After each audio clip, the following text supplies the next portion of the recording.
I never compromise my self-respect. અમારા ધર્મની સામે કોઈ લાંબી આંગળી કરે, અમારી માતૃભૂમિની સામે જો કોઈ લાંબી આંગળી કરે, તો અમારા માટે જીવવાનો કોઈ હક નથી. અમારે ખોળિયું ખાલી કરી દેવું છે. આ તકે હું સરદાર વલ્લભભાઈ પટેલને યાદ એટલા માટે કરીશ કે જેથી સોમનાથની ભૂમિમાં પગ મેળ્યા અને તેની દરિયાની અંજલિ ભરીને વલ્લભભાઈ પટેલે પ્રતિજ્ઞા કરી હતી કે હું બીજું તો કરું કે ન કરું, પણ હું સરદાર પ્રતિજ્ઞા કરું છું કે આ મંદિરનો એક દી જીર્ણોદ્ધાર થારું કરી સોમનાથની પાવનગઢની ધજાના ફડાકા મારતી હોય ત્યારે મારા આત્માને શાંતિ થાય. શું કામ? આમાં ક્યાં જ્ઞાતિ વાત છે? એનો ભાવ હિન્દુત્વનો હતો, એનો ભાવ જ્ઞાતિવાદનો નહોતો કે આ તો આપણા બધાયનો બાપ છે, આમાં જ્ઞાતિવાદ ન હોય. અને તેથી નાલંદા ઉપર ચડાઈ કરી મોહમ્મદ બખ્તિયારે 250 ઘોડેસવારો તરવારના ઝાટકે આપણા 10,000 વિદ્યાર્થીઓને વેતરી નાખે, 1,000 પ્રોફેસરને મારી નાખે. ક્યાં ગઈ તમારી તાકાત? આ નો થાય એટલા માટે હું વાતું કરું છું. વીરતા પરમો ધર્મ. એવા જરૂરી બનો, અંદરો અંદર બાંધવા માટે નહીં. ભાઈ ભાઈનો તુકારો ખાતા શીખી જજો, રામાયણ શીખવાડે છે. પણ ધર્મની ઉપર આફત આવે, વતન ઉપર આફત આવે, કોઈ બેન દીકરી પર આફત આવે, તેથી આ દેશનો યુવાન માઈક આગળ ન હોવું જોઈએ. એ વાત મારે તમારી આગળ કરવી છે. સંસ્કૃતિ સામે વાતો કરવી છે. આ દેશની દીકરીઓ ઘણી વાર કહું છું મારા ડાયરામાં કે અનુપમા સિરિયલ જોયો વાંધો નથી, પણ અનુપમા જોયા પછી તમે આહુડા ન પાડો. અનુપમા એકચ્યુઅલી દુઃખી બહુ છે. અનુપમા રેન્જ રોવર સ્પોટ લઈને મુંબઈમાં ફરે છે, તમે નાહકની ઉપાધિ કરો છો. બધા બહેનો માટે કહું છું મારા ડાયરામાં અનુપમા જોવા જેવી સિરિયલ છે. એનો કોઈ વિરોધી છું જ નહીં, બધું જોવાય. પણ અનુપમા જોઈને તમે આંસુના ટીપા ન પાડો. આપણો ધણી હવારમાં ક્યાં કારખાને જાય છે એની ધ્યાન રાખો. એની ધ્યાન રાખો. અનુપમા જલસા કરે છે. અને દેશની દીકરીઓ માટે હું કહું છું, બહુ જાજુ જાણું છું, ખબર પડે છે વાત નથી.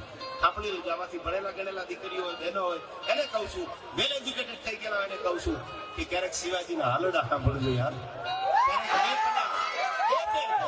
આપણી ભાગવત ગીતાને વાંચજો. શું કામ? મારે તમને ગિરનારના માર્ગે નથી લઈ જાવ ભક્તિ કરાવી, પણ તમને ખબર તો પડે કે આપણો બાપ કનૈયો કાળિયો ઠાકર કેવો હતો, દ્વારકા વાળો કેવો હતો. તમને મને એ ખબર પડે કે જેનું નામ હું તમે રામ રામ રામ રામ, તો આપણો રામ કેવો હતો એ ખબર પડે. અને આ બધા બેઠે રાજપૂતોને એટલું કહું છું, ક્યારેક વાંચ્યો અને એ ધરતીમાં જઈ એની મુઠ્ઠી ધૂળ માથા ઉપર મૂકજો. રાણો પ્રતાપ હલ્દી ઘાટીના મેદાનમાં એકલો લડ્યો છે. આજે ન નમું, કાલે ન નમું. અને નમું તો એકલંગજી મહાદેવ સિવાય, ભગવાન ભોળાનાથ સિવાય મારું માથું કોઈને ટેકવું નહીં. જ્ઞાતિવાદ કરતા નહીં. જ્ઞાતિવાદ કરે તો ખદડા હોય યાર. એ ખાવાની જરૂર છે. ઓલા લોકો એમ કે છે કે અપને વાળા, મારે અમુક વસ્તુ અહીંથી બોલાય મર્યાદા હોય, પણ એ એમ જ કે છે કે અપને વાળા. તો આપણે હિન્દુના દીકરા નથી. રમણભાઈ આપણે શું કામ માળા પાડો છો? તમે પટેલ, તમે રબારી, તમે ભડવાડ, તમે આહિર, તમે આને શું કામ કરો છો? હિન્દુ બનો યાર. હિન્દુ બનવાની જરૂર છે. અને હિન્દુ બનશો તો તમારી દુનિયામાં. આને એકવાર તાળીઓથી વધાવી લો નરેન્દ્ર મોદી સાહેબને, જેને રામ મંદિર માટે પાયા ખોદી દીધા.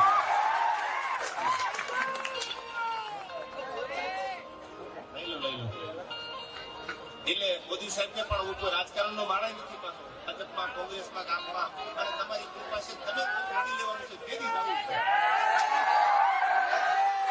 મોદી સાહેબને લાખ લાખ સલામ એટલા માટે છે સાહેબ, જે પ્રશ્ન વર્ષોથી ઉભો હતો એને તમે જાણો છો, સુપ્રીમ માંથી નિર્ણય લઈ અને પાયા ખોદી દીધા. મારા બાપનું મંદિર બને છે, કોની તાકાત છે આમાં રોકી હતી સાહેબ? આપણે સનાતન ધર્મની વાતો ગામો ગામ કરતા હોય છે. ત્યારે હમણાં નામ તો મને નથી આવડતું, પણ મને બેઠા એવું કહેતા કે તમારો હાલડું શિવાજીનું બહુ સાંભળું છું. એટલે એમના માટે આ બે કડી મને શિવાજીનું હાલડું યાદ આવે છે. આયા કેવી જનતા હોય તો કેવા દીકરા જન્મ્યા. 75 ગામની મંજિલ કાપી, એક નહીં બે નહીં, 75 ગામની મંજિલ કાપી, 85 ગામની મંજિલ કાપી. રોનકસિંહ શિવના મંદિરમાં દીકરાને જન્મ દીધો. મંદિર શિવનું હતું, શિવાલય હતું, ભોળાનાથનું મંદિર હતું. એટલે દીકરાનું નામ શિવાજી પડ્યું. અને એટલું કીધું કે શિવાજી, હિન્દુસ્તાનમાં ઔરંગઝેબ હિન્દુના મોઢામાં ગાયનું માઉસ નાખી અને ઇસ્લામી ધર્મ અપનાવવાની વાત કરે છે. શિવાજી, હવે તો આપણા જીવતરમાં ધૂળ પડે સિવાય તલવાર લઈ અને હિન્દુ ધર્મ માટે તારે યુદ્ધના મેદાનમાં ઉતરવાનું છે, મરવાનું છે. આમાં સન્માન નથી, માન નથી. આમાં મરવા માટે બા પોતાના દીકરાને હાલડું ગાય છે. સાંભળો, ઝવેરચંદ કાલિદાસ લેખાણી લખે છે હું ગામો ગામ મારે એક એક ડાયરામાં હાલડું કાયમ ગાઉં છું શું કામ હાલડું જૂનું ન થઈ જાય આજની આ યંગ પેઢીમાં હાલડું ભૂલાઈ ન જાય એટલા માટે ગીત તો ઘણા છે મારી આગળ પણ શું કામ હાલડું ગાઉં છું કે દેશની દીકરી પોતાના દીકરાને હિંચકા નાખતી હોય બાળકની ઘોડિયામાં તો એમાં બે કડીઓ હાલડાની સંભળાવે અને એ બાળક ફૂટેલું જો શિવાજીનું હાલડું સાંભળી જાય તો એ મોટો થયેલા દેશ માટે કઈ કરવાની તૈયારી રાખી બાકી બાઈલા કોઈની બારવટા ન કરીએ તો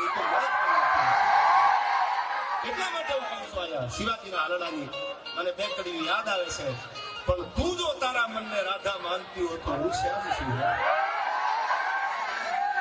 ઘણા એટલા એમમાં હોય છે એકચ્યુઅલી આમ નથી એકચ્યુઅલી તેમ નથી તું જો તારા મનને રાધા માનતી હો તો હું શ્યામ છું જડી તારો ઈશારો ન મળે ભૂલ મર્યાદા પુરુષોત્તમ રામ છે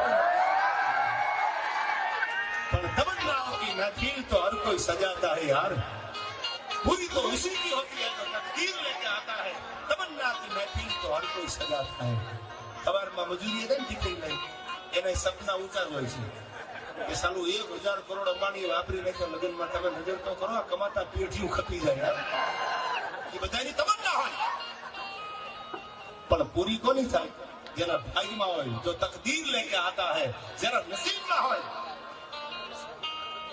એનું પૂરું થાય ત્યારે બધા સમજદાર છે ત્યારે શિવાજીની હાલડાની બે કડીઓ ગાવાઈથી પછી મારે વાત કરવી છે ઝાંસીની રાણી લક્ષ્મીબાઈની ભીમાબાઈની આપણા દેશની દીકરીઓને જેને કેવા પોતાના સાહેબ સાંભળી લેજો આ દેશની દીકરીની તાકાત જુઓ તમે અમારા સૌરાષ્ટ્રમાં ક્યારેક જુનાગઢની બાજુમાં બિલખા આવો તમે સાહેબ મહેમાન ગતિમાં તમે રોટલો ખવારો રોટલી ખવારો અરે તમે બધી ભાતના ભોજન પીરી ગયો આ દેશની દીકરીએ જેથી જાણવું આવ્યું ને તેથી પોતાના દીકરાના માથા ખાંડી અને ખવડાવી દીધા છે કેવળ હોય તો ખાઈ લે હું આ દેશની દીકરી છું આ દેશની આર્યનારી છું અને પોતાના એક ને એક દીકરા ચેલિયાને ખાંડણીયામાં નાખી અને આપી દીધો એટલે જમી લે કેવળ હોય તો નીથી આગળ હાલો આનપા રાજકોટ બાજુ પાછા વાળો જુનાગઢથી તો વીરપુરના પાદરમાં આજે તમે જાઓ જોગી જલારામ આજે બેઠો છે સાહેબ દુનિયાના પળમાં પૈસા લેવાય જે મુકાતા હોય મંદિરમાં દાન પેટી હોય આજે વીરપુરના પાદરમાં 1 રૂપિયો તમારો ન લેવાય અને વીરબાઈમાં માંગણી કરી તો કીધું તું તમારામાં ત્રેવડ હોય તો વીરબાઈ માને લેતા જાઓ આ આપણી ભૂમિ છે આપણે આમાં જન્મા છીએ આપણી વાત નબળી ન હોય આપણો હોકારો નબળો ન હોય એવી ભૂમિમાં જન્મા છીએ ત્યારે છત્રપતિ શિવાજી માટે મને કડી યાદ આવે